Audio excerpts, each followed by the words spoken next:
Então, nessa ação penal de número 504-32-41, continuidade do depoimento do senhor José Antônio Sobrinho. Volta a palavra ao Ministério Público. Pode repetir a última pergunta? Sim. Senhor Sobrinho, eu pergunto com relação a essa apresentação de negócio de Cuba, ela ocorreu em que ano? Doutor, foram alguns meses depois da nossa visita ao Peru. Eu não sei lhe precisar a data, só sei que houve esse fato, né? Não foi muito longe, menos de um ano, houve esse contato do interesse dos cubanos, que nós estudássemos se teria lógica. Pegaram dados de ventos, mandaram um time deles para cá, botei meus técnicos com ele, fizeram uma avaliação. Cuba não tinha capacidade de pagar, era caro nesse momento a eólica ainda, hoje o preço caiu, eles desistiram, não teve nada. Certo. Mas eu só queria relatar que houve também um segundo contato do ministro Ediceu em relação a esse tema. Certo. E nos anos de 2010, os pagamentos a contratos celebrados já em valores maiores, de 300 mil, 3 contratos celebrados com a JD Assessoria, o primeiro em 1º de setembro de 2009, o outro em abril de 2010, o outro em setembro de 2010 também, e cujos pagamentos se estenderam de 2009 a 2011. O senhor sabe de algum serviço que tenha sido prestado pela JD Assessoria, José Dirceu, Luiz Eduardo, nesse período, à Engevix? Não.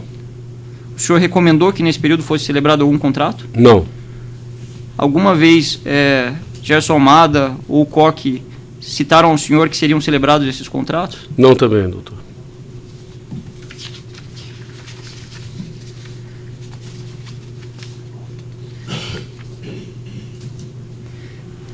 O senhor Cristiano Coque, já deflagrada a Operação Lava Jato, mencionou em entrevista que concedeu à imprensa que existia uma espécie de extorsão na Petrobras, que diretores da Petrobras estariam exigindo valores para que a Engevix pudesse performar na companhia.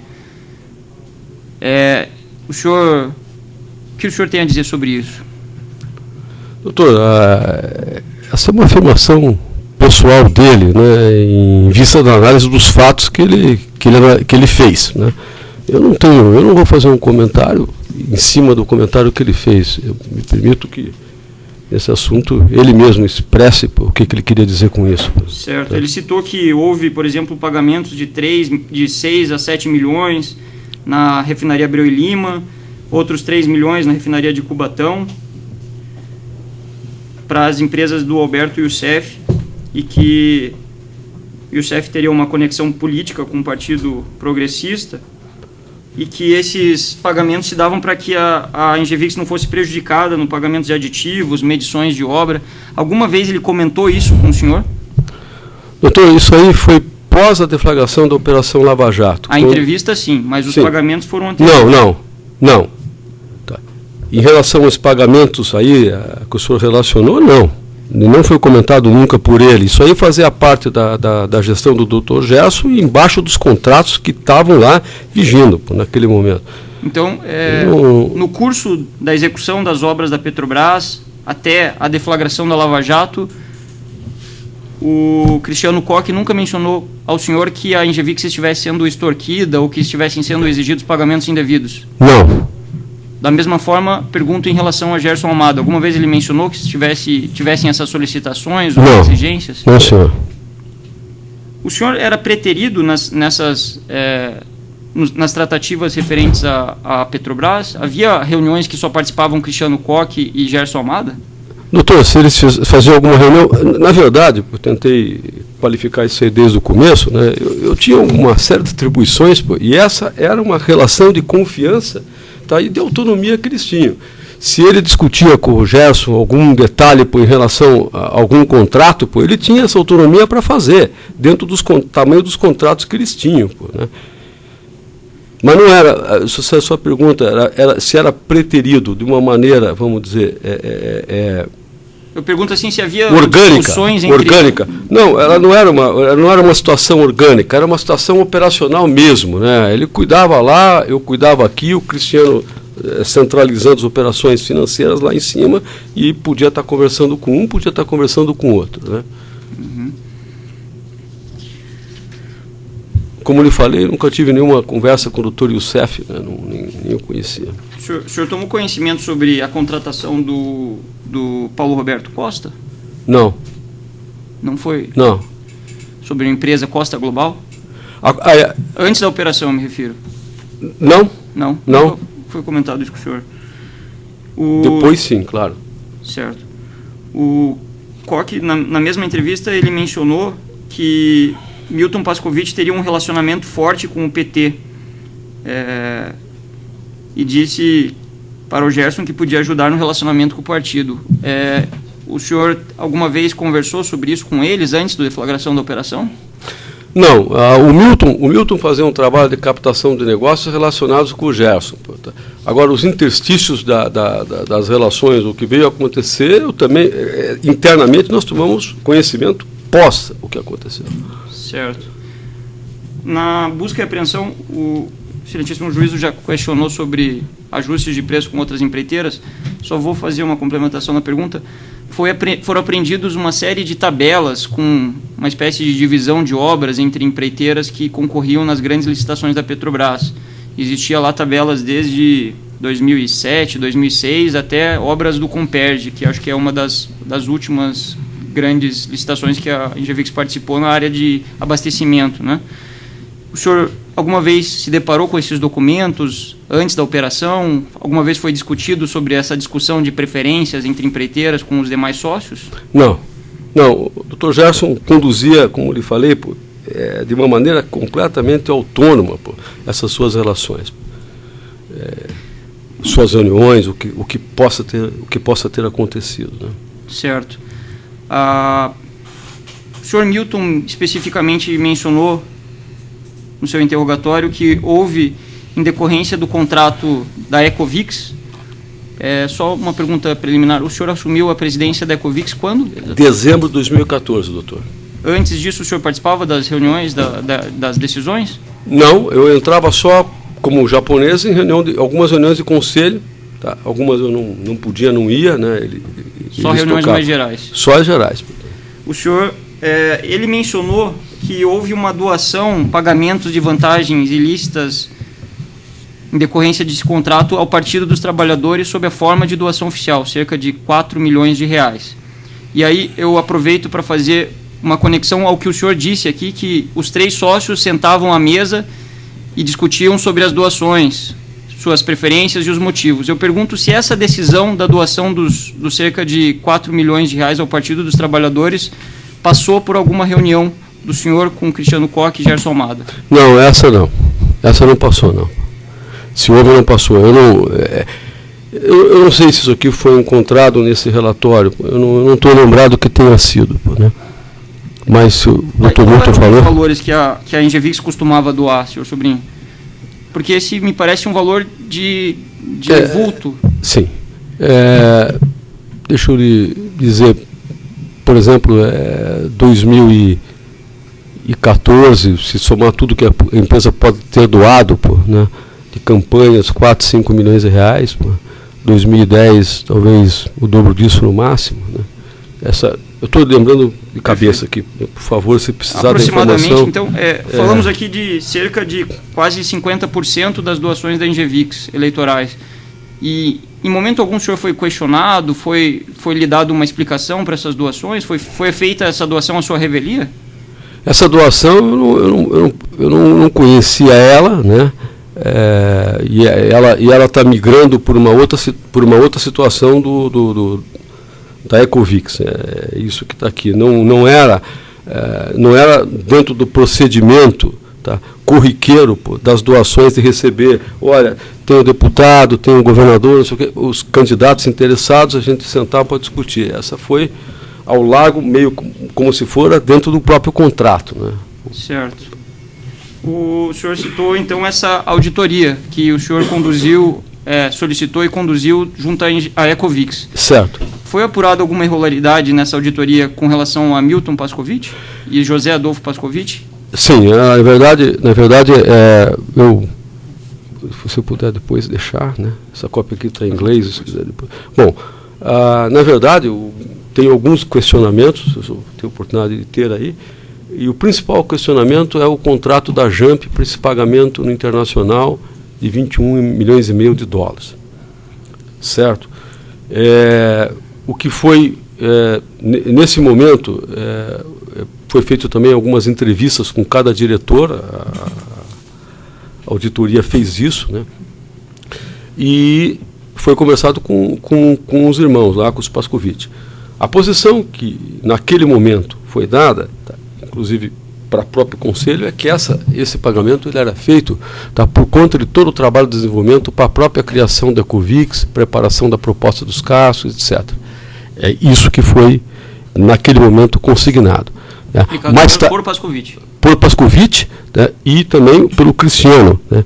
Que relatou aqui isso aqui um pouquinho da história do Pascovitch com a companhia. Posteriormente, se esse recurso, depois que as coisas tomaram um outro vulto, nós não tínhamos noção que esse dinheiro podia estar sendo usado com outras finalidades. Certo. Só para a gente poder especificar bem esse assunto, a auditoria apurou que não haveria uma justa causa para esses pagamentos de 21 milhões. A auditoria questionou. Ela não encontrou uma justa causa para isso. Ela não encontrou. Por que está pago 21 milhões e meio de dólares? Para a gente especificar, por exemplo, não foram encontrados estudos, não foram encontrados e-mails, quaisquer documentos que mostrassem que a MJP ou seus sócios, Milton Pascovitch, José Adolfo Pascovitch, tivessem efetivamente prestado um serviço à Ecovix. Sim. E aí o cara perguntou, cadê a materialidade? Né? Onde é que vocês têm materialidade para justificar esse tipo de pagamento? Né? Isso aqui, uma regra de governança, um volume desse, a auditoria vai lhe questionar. Só antes da gente prosseguir nesse questionamento, quem foi o responsável, qual foi o sócio responsável por essa contratação? Isso aqui foi anterior ao meu trabalho. O presidente da companhia era o Gerson. Né? Certo, mas eu pergunto quem foi o responsável, não o cargo ocupado. O que a auditoria apurou? Qual foi o sócio que acompanhou essa contratação? O sócio que acompanhou a contratação foi o Dr. Gerson. Houve participação também de Cristiano Koch nessa contratação? Ele refere-se aqui também como sendo um pagamento, na visão dele, né, devido ao trabalho que o Milton fez para que se ganhasse os cascos, desde o início. Ele achou o sócio chinês, ele foi a pessoa que procurou um projeto sueco mais barato, etc. Porque a empresa, na verdade... Essa foi a justificativa que o Koch apresentou aos auditores. Sim, foi apresentado aos auditores aqui. Certo. E aí o senhor falou de duas etapas em que questionou os irmãos Pascovitch. Uma primeira em que eles negaram, falaram que o serviço tivera sido prestado, e outra oportunidade em que eles revelaram o contrário, é isso? Não, eles nunca, dali para frente, nunca revelaram o contrário, né? Qualquer coisa ao contrário foi o que aconteceu, que se publicou na mídia, né? Que daí mídia. Apareceram, nós perguntamos, o senhor teve pagamentos a oficiais da Petrobras? Não, nós não fizemos, mas depois mostrou-se que sim, e é isso que... a reunião com ele, né, aconteceu em dezembro de 2014, imediatamente que eu tenho assumido. O senhor fica, se for o caso, né, eu estou à disposição para ter uma acariação, se isso for do seu interesse. Certo. E essa contratação de 20 milhões de dólares não foi comunicada ao senhor ao tempo em que ocorreu? Não, essa contratação... ela ocorreu entre 2012 e 2013, depois levantando os pagamentos que foram feitos. Né? Certo. Não, só, doutor, claro. Só professor. Tá? E ela evidentemente, é uma contratação volumosa, né? que chama atenção, mas do ponto de vista de percentagem, né? O valor absoluto é alto e a percentagem é baixa, né? Em relação ao contrato. Em relação ao contrato dos cascos. Né? Certo. Uma outra contratação que foi citada nos interrogatórios diz respeito a uma obra que estava no seu setor, que é a obra de Belo Monte. Eu não sei se... Pelo menos um questionamento, isso aí como é objeto até já devem estar conversando na colaboração, eu pediria que ele não respondesse questões de Belo Monte aqui nesse processo e deixasse restrito a colaboração. Que... Belo Monte faz parte de um anexo, perfeito. Não faz? Só a questão da... Belo Monte envolve um pedido de vacare, segundo foi dito aqui nas audiências. Vaccari está denunciado, Milton Pascovitch teria sido o pivô dessa intermediação e o nome do réu, ora interrogado, foi citado. Se a defesa entender que não é o caso, ele tem o direito de permanecer calado, mas eu reputo esse fato diretamente conexo com essa ação. Mas o senhor fique à vontade. Como o questionamento de Belo Monte, e Belo Monte faz parte de anexos, eu pediria que isso fosse esclarecido nos anexos, durante a colaboração. Tá Já certo. deve estar esclarecido. Tá certo. Isso, mas eu deixo a critério dele. Um último questionamento. Por ocasião dos cumprimentos das buscas e apreensões na Engevix, houve apreensão de uma série de materiais, especificamente na sala do Almada, foram apreendidas algumas anotações. Nos autos de IPL, o item 163 relaciona uma anotação manuscrita em que são apontados vários itens. Então é o evento 38, item de apreensão número 11, página 20. Lá consta uma anotação, supostamente do senhor Gerson Almada, em que consta o seu nome, Antunes. Ligou para dizer que a OAS iria coordenar uma arrecadação, ouvir a opinião do Márcio. O senhor, essa menção faz o senhor refletir sobre algum evento ocorrido? Deixa eu comentar. Sim, senhor, mas esse assunto eu gostaria de que ficasse também no âmbito da colaboração. Tem um anexo a respeito disso. Tá? O senhor vai ficar em silêncio em relação a esse assunto? Eu queria dizer para o senhor que não tem... Eu queria lhe especificar, se é o que eu estou pensando, que o senhor está me perguntando, né? Ela não tem a ver aqui com o nosso tema, se me permite, desculpe se eu estou saindo um pouco. Mas sobre esse tema, nós temos um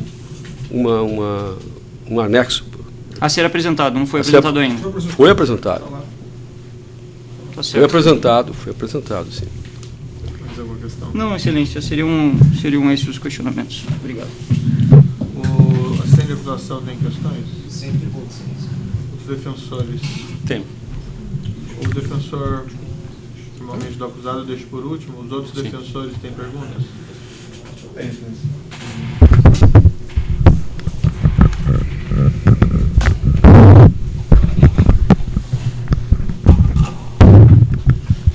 Boa tarde, Sr. José Antunes, pela defesa de José Dirceu e Luiz Eduardo. Só uma questão, a respeito de uma pergunta que foi feita pelo doutor procurador. Queria saber do senhor se é estranho ou se é sinal de irregularidade no mundo empresarial um contrato ser formalizado por escrito após uma contratação verbal. Não. Não é estranho, nem sinal de irregularidade? Não é estranho, desde que seja combinado. Isso aqui não é órgão público com órgão privado. Com privado você combina. Até um advogado você pode negociar qualquer coisa com ele, o senhor sabe. O senhor prestador de serviço é assim. Não vejo nenhum problema. Perfeito. Sem mais, obrigado. Os defensores?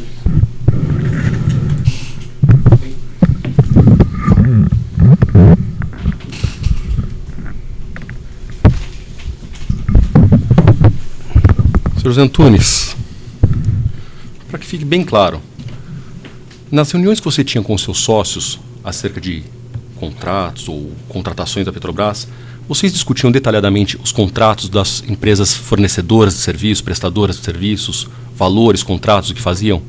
Não. O que se faz normalmente é o seguinte: é apresentado o espelho do contrato, né, com os resultados e margens esperadas, riscos associados ao contrato, e é isso, nesse nível. Você teve conhecimento ou teve acesso aos contratos celebrados com as empresas de Pascovitch antes da Operação Lava Jato, antes de você assumir a Ecovix? Não, eu acho que eu até comentei isso. Em dezembro de 2014, o doutor Pascovitch, Milton e o José Adolfo foram na minha casa a pedido meu para eu entender qual é a relação histórica deles lá, né? desde a CDHU, com um trabalho de coordenação, até os demais. Ele levou um pacote de 30 contratos. É isso que eu quero saber, mas até então você desconhecia esses contratos? Você tinha acessado fisicamente os contratos até então? Não.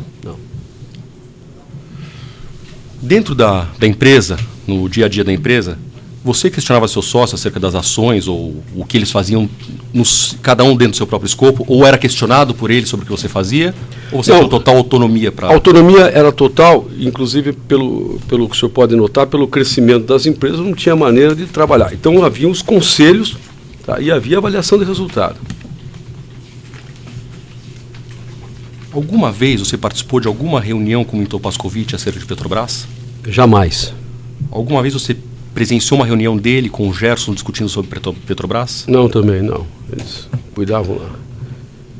Verdade, para responder melhor essa pergunta, eu acho que o senhor viu o Pascovitch, além de ver em corredor, não vi 10 vezes o Pascovitch.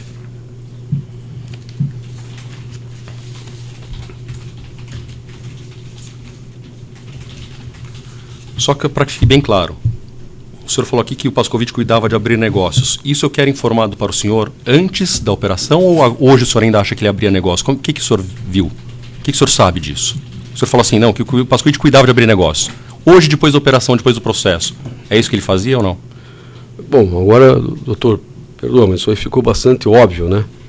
Que uma coisa era a abertura de negócios, depois, posteriormente, o desenvolvimento dos negócios ou situações de pagamentos indevidos ficou caracterizado, né?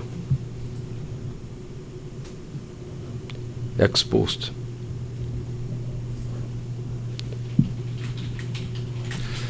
Fernando Moura, quando foi ouvido aqui, ele é colaborador, ele disse que quando esteve preso com o senhor aqui nas dependências da Polícia Federal, o senhor disse para ele que o senhor pagou 20 milhões de dólares ao Pascovitch. O senhor pagou? O senhor Antunes pagou 20 milhões? Não.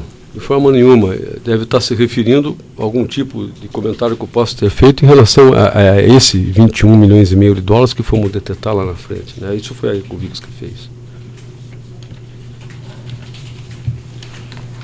Com relação ao senhor José Dirceu, como que chegou o contato com o José Dirceu para essa viagem ao Peru? Como é que você tomou conhecimento disso? Quem que trouxe isso para o senhor? Quem trouxe para mim foi o Dr. Gerson, né? E quem e ele explicou que estávamos voando com o Dr. Milton, que estava convidando o Dr. José Dirceu, já que o Milton era responsável pela captação de negócios, e achava que o Dr. José Dirceu podia ser de grande auxílio para os negócios lá no Peru. E daí, nesse momento, você concordou que ele fosse contratado para isso? Sim. Tá. Depois disso, você discutiu alguma outra contratação para o José Dirceu? Não. Foi questionado sobre qualquer outra contratação? Não também. Além do PT, a Engevix fez doação para algum outro partido político? Sim. Poderia mencionar quais? Fez doação para candidatos do PSDB, para candidatos do DEM, para candidatos do PSD, vários. Alguma vez o senhor fez alguma doação a pedido de Milton Pascovitch? Não. Alguma vez fez alguma doação em espécie para qualquer candidato ou para qualquer partido político? Não, eu nunca fiz. Algumas vezes seus sócios reunidos com relação a doações conversaram, informaram que Milton Pascovitch tinha pedido que fizesse uma doação A, B ou C para o senhor? Eles comentaram isso com o senhor alguma vez? Não.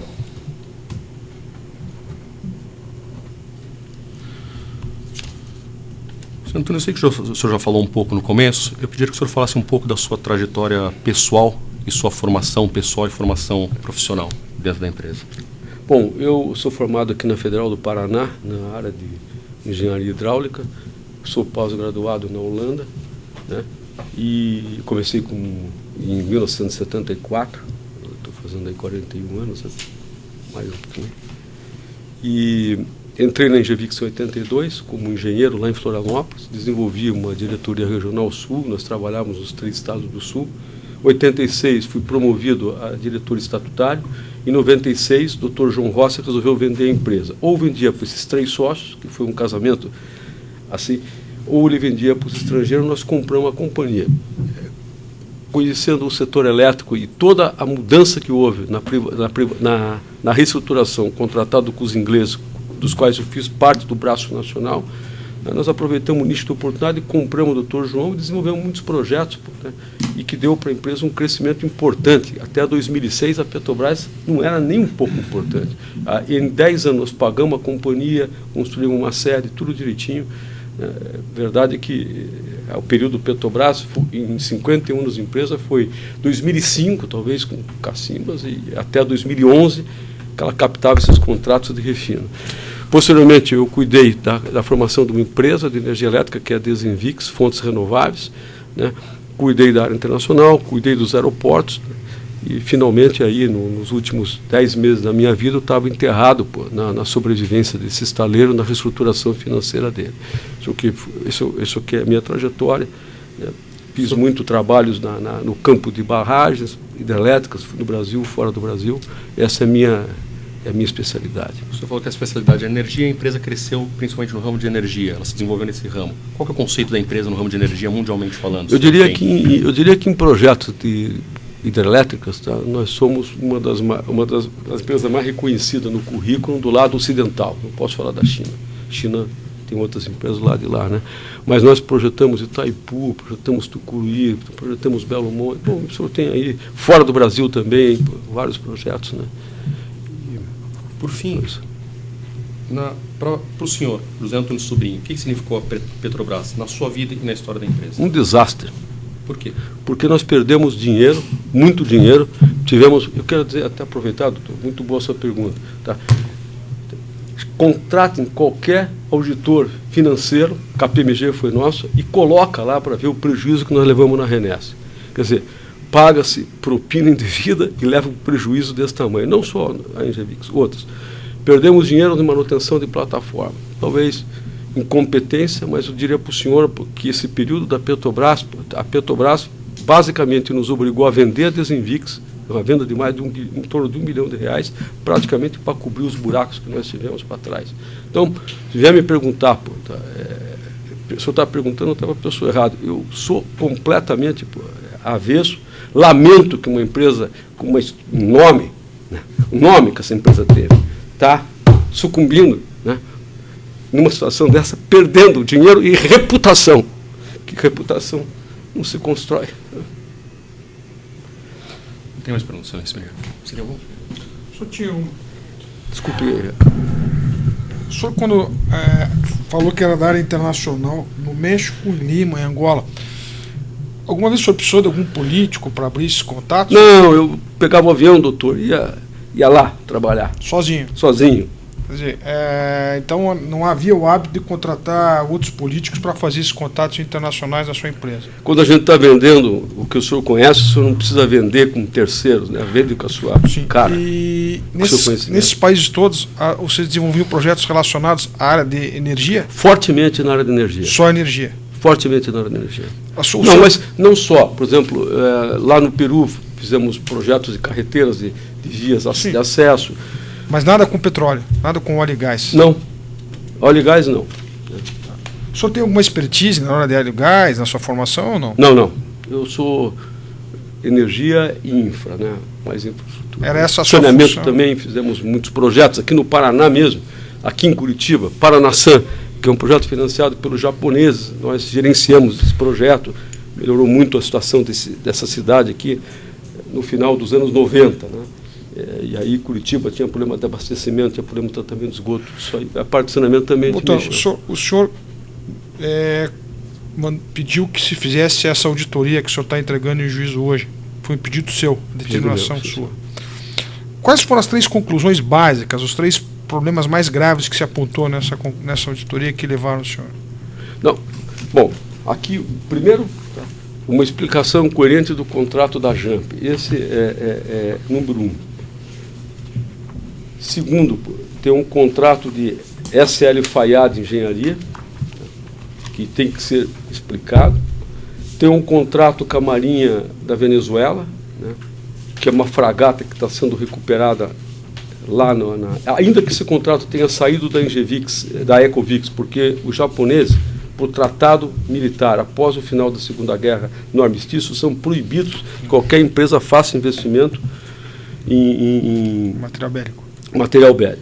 Então foi passado para a Engevix Defesa, mas mesmo assim, como o lado de lá contratante, a Armada Bolivariana, não aceitou, o relatório pediu para explicar melhor a situação desse contrato, né? São os pontos principais, mas tem outros aqui, né, relacionados à governança. Vou deixar. Eu estou satisfeito, Excelência. E aqui também, se o senhor tiver aqui, esses aqui são os contratos no Peru. Esclarecimentos finais do juiz aqui, muito brevemente, só para deixar claro aqui, para não ter algum equívoco da minha parte. Então, fora aquela viagem que o senhor fez ao Peru, que o senhor já exerceu, o senhor desconhece totalmente algum outro serviço prestado pelo José Dirceu em GVIX, além daquele contato com Cuba que não deu em nada? Sim, senhor. Exatamente isso. Sabe se ele, depois dessa viagem, continuou telefonando ou viajando ele por conta ao Peru para arrumar alguma obra da Engevix? Desconheço, não creio. E sobre esses seus contratos, o senhor nunca foi consultado, pelo que o senhor mencionou? Sim, senhor, nunca fui consultado. Os contratos seguiram, né? Uma pergunta que eu lhe fiz, mas é que eu vou reiterar. Eu mencionei que os pagamentos aqui da Engevix à JAMP somaram cerca de 53 milhões, pelo menos segundo dado da denúncia. E vejo aqui alguns contratos específicos, entre eles aqui um contrato de 2007, que só esse contrato previa lá pagamentos de 27 milhões, eles individualmente da Engevix à JAMP. O senhor mencionou que o senhor tinha lá o resumo dos contratos, dessas deliberações. Esses valores não eram muito expressivos? O senhor nunca questionou os seus sócios ou o senhor Gerson a respeito do motivo desses pagamentos? Esse contrato, eu não sei qual é o objeto dele, aí, como é que ele está especificado, o senhor podia me esclarecer? O contrato de prestação de serviço tem o número deles aqui, eu estou com o resumo apenas, de 27 milhões, 46 parcelas, 2007 e 2010. Não tem objeto aqui. Ele deve estar inserido no centro de custo de um contrato de longo prazo, contrato de 3, 4 anos com valor grande, né? Mas eu não sei lhe dizer, não. O senhor nunca não, isso aqui. Mas isso aí com base no percentual do contrato, como é que era? Um tipo de contrato desse, meritíssimo, um contrato de 500 milhões de reais, 700 milhões de reais, ou que tenha sido combinado com ele, é uma percentagem pequena espalhada num prazo grande, né? Quer dizer, o senhor falou 46 parcelas, são 4 anos, né? Então, ele não é visível para nós isso aqui, tá? Numa análise... Contrato de 27 milhões. Não, mas ele não é visível, ele é um contrato que se encaixa dentro de um centro de custo de um contrato maior. Então, ele não chega a ser visível para esse tipo de análise. Não é, a gente vai olhar macro nas reuniões com ele, em relação à área que ele tocava, ou a minha que eu apresentava, isso aí é custo dentro do contrato. O senhor mencionou que o senhor tinha conhecimento de que o objeto da prestação de serviço do senhor Milton era obter novos negócios, é isso? Obter novos negócios, E por que ele precisava de 27 milhões para obter novos negócios no contrato? O senhor nunca questionou isso, os seus pares? Não, nós não questionamos, porque normalmente isso é feito com base em percentagens do que ele tenha combinado com o Dr. Gerson, ou com quem contratou ele.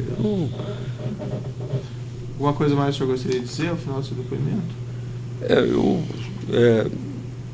queria só comentar com o senhor, né, que eu estou aqui num processo penal em que envolve fortemente a Petrobras. Eu queria dizer que eu realmente nós tínhamos uma autonomia e confiança com cada um, né, e como o grupo se desenvolveu, e que efetivamente eu desconhecia as pessoas da Petrobras, exceto quando fui cuidar do estaleiro, né, e na verdade cada um tinha um papel para trabalhar dentro do grupo, né, e com bom senso, esperando errar o mínimo possível. Queria também comentar com o senhor uma sua pergunta, quer dizer, para nós, no meu ponto de vista, agora falo José Antônio Sobrinho, a Petrobras foi um desastre, né? Nós jogamos o patrimônio fora por causa dela, vendemos o aeroporto, perdemos gente, a situação sempre muito difícil nos últimos anos. Espero que a gente possa caminhar para qualquer tipo de acordo de leniência para a sobrevivência da empresa. Digamos, eu acho que, do ponto de vista de governança, espero que os efeitos da operação sejam propícios e profícuos, né, para o futuro das companhias, mas as companhias meritíssimas precisam seguir, independente de nós, né? Tá certo, senhor Sobrinho. Então, eu declaro encerrado o depoimento do senhor José Antônio Sobrinho. Vai ter uma gravação.